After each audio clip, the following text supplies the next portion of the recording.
Kota Surabaya melakukan langkah besar di akhir tahun 2025. Wali Kota Eri Cahyadi mengeluarkan aturan terkait penggunaan gawai atau ponsel dan internet untuk anak di Kota Surabaya. Surat edaran tersebut merupakan tindak lanjut dari Peraturan Pemerintah Nomor 17 Tahun 2025 tentang tata kelola penyelenggaraan sistem elektronik dalam perlindungan anak dan Peraturan Presiden Nomor 87 Tahun 2025 tentang peta jalan perlindungan anak di ranah daring tahun 2025 hingga 2029. Dalam surat edarannya ada beberapa poin penting. Di antaranya soal penggunaan handphone di sekolah, di mana murid dilarang menggunakan handphone kecuali atas instruksi guru. Handphone hanya digunakan sebelum atau sesudah jam pelajaran atau keadaan darurat dengan izin guru atau wali kelas. Dan tenaga pendidik dilarang menggunakan handphone selama kegiatan belajar mengajar.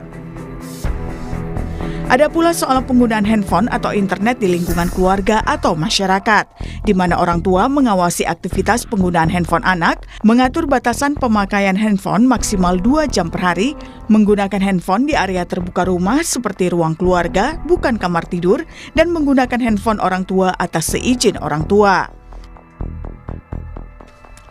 Dalam surat edaran diatur pula peran organisasi pemerintah daerah atau OPD Kota Surabaya, yaitu menyelenggarakan pelatihan bimbingan teknis dan pendampingan berkala tentang implementasi kebijakan penanganan kasus kekerasan berbasis digital, menyediakan saluran pengaduan resmi yang mudah diakses seperti hotline, email, atau platform digital, melaksanakan pemantauan dan evaluasi secara berkala, dan membuat laporan secara berkala kepada Wali Kota Surabaya.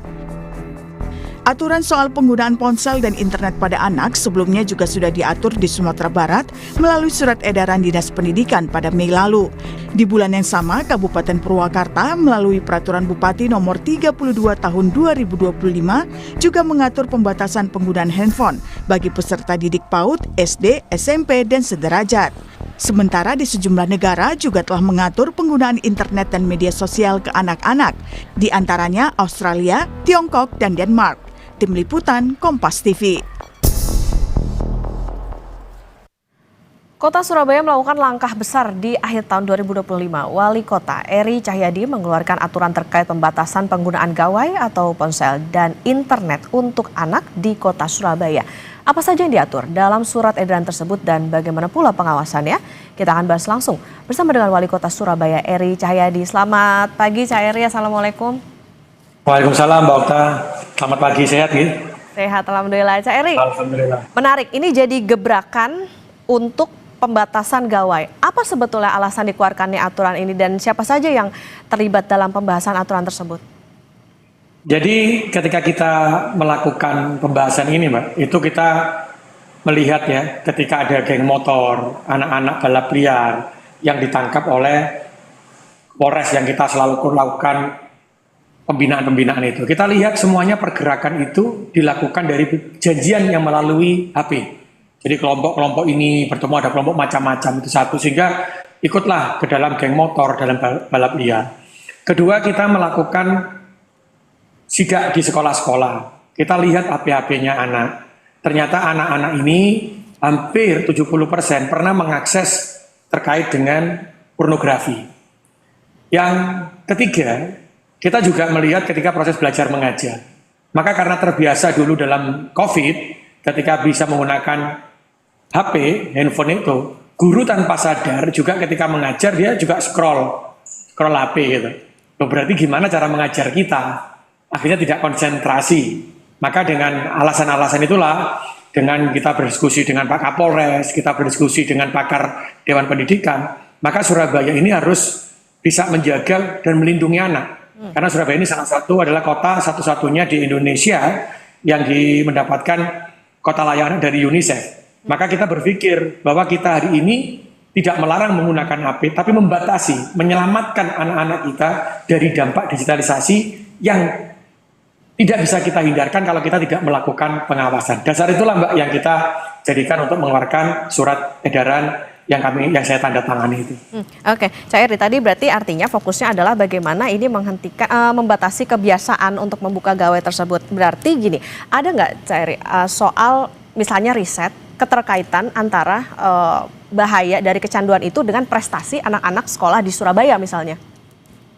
Jadi kita sudah melakukan pembahasan ya, juga perhitungan yang dilakukan dengan kajian-kajian sudah dilakukan. Jadi digitalisasi itu bisa membawa orang itu ke dalam kekuatan yang luar biasa, keberhasilan, tapi bisa melakukan juga membawa dalam sebuah kehancuran. Maka disitulah fungsi digitalisasi itu harus bisa kita manfaatkan dalam hal positif dan hal kebaikan. Ketika anak-anak yang menggunakan, maka anak-anak ini belum bisa menentukan. Maka dia akan terbiasa dengan kebebasan yang ada di handphone itu. Karena itulah kita membatasi, bukan melarang. Sehingga apa? Seorang guru, pemerintah kota, juga orang tua harus melakukan pengawasan.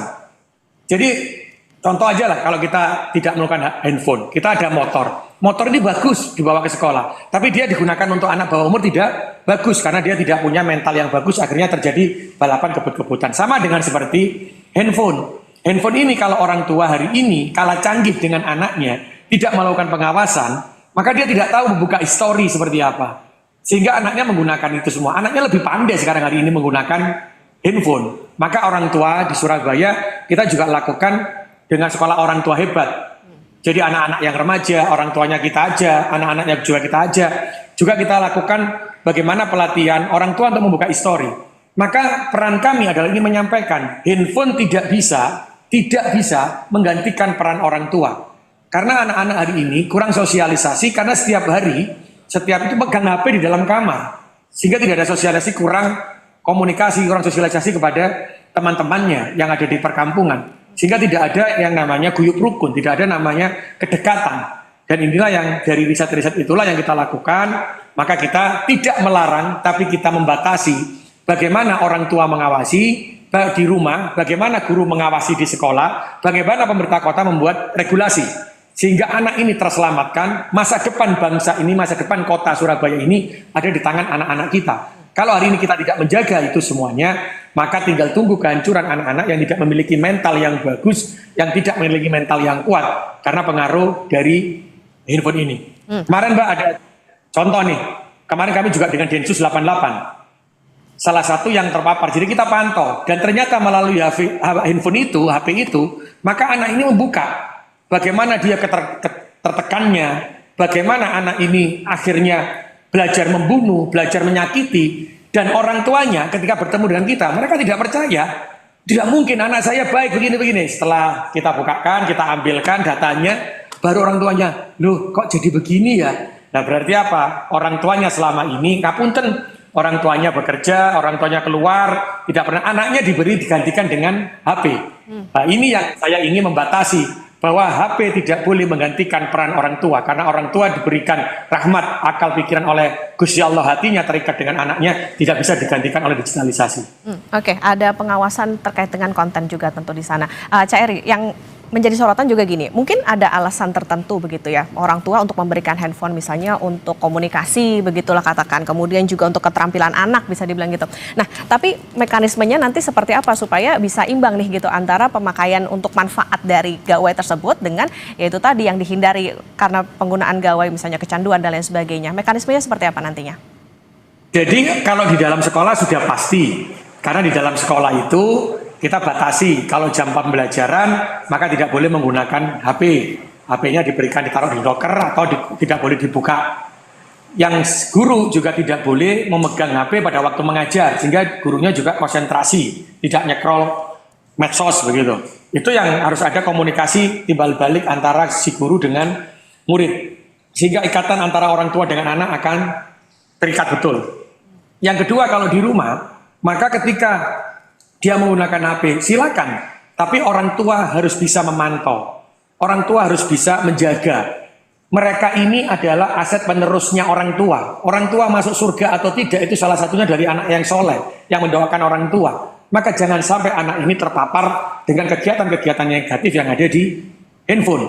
Maka apa? Ya orang tua harus tahu. Jadi orang tuanya harus ngecek HP-nya, pernah historinya seperti apa, cara membukanya seperti apa, dilihatlah. Orang tua jangan membiarkan anak memegang HP tapi tidak menjaganya, tidak mengawasinya. Sehingga kalau terjadi permasalahan, anak ini ikut kegiatan negatif, orang tuanya mengatakan, loh akhirnya terlambat, loh kok begini, terlambat. Karena mereka ini adalah anak kita, cerminan dari sifat kita. Maka kalau orang tuanya cuek, anaknya juga cuek. Tapi jangan dihilangkan, tapi tolong diawasi karena mereka belum cukup umur untuk melihat apakah ini baik atau tidak. Dan dia mudah untuk terkontaminasi. Karena itulah peran orang tua itu adalah menjaga anak-anaknya, mengawasi anak-anaknya. Yang tadi saya bilang, HP tidak bisa menghilangkan peran orang tua, tidak bisa menggantikan peran orang tua. Itu maksudnya. Oke, ada aturan soal orang tua membatasi penggunaan handphone anak di rumah maksimal 2 jam per hari. Nah, ini untuk bisa memastikan pengawasannya tepat begitu, seperti apa Cairi nantinya? Jadi kita meminta orang tua tadi, kita kan ada sekolah orang tua hebat, maka di Surabaya itu ada Kampung Pancasila. Kampung Pancasila itu adalah di setiap RW, itu adalah satu, warganya memilah sampah contohnya. Yang kedua adalah keterikatan antara anak-anak di dalam kampung itu, harus ada sosialisasi.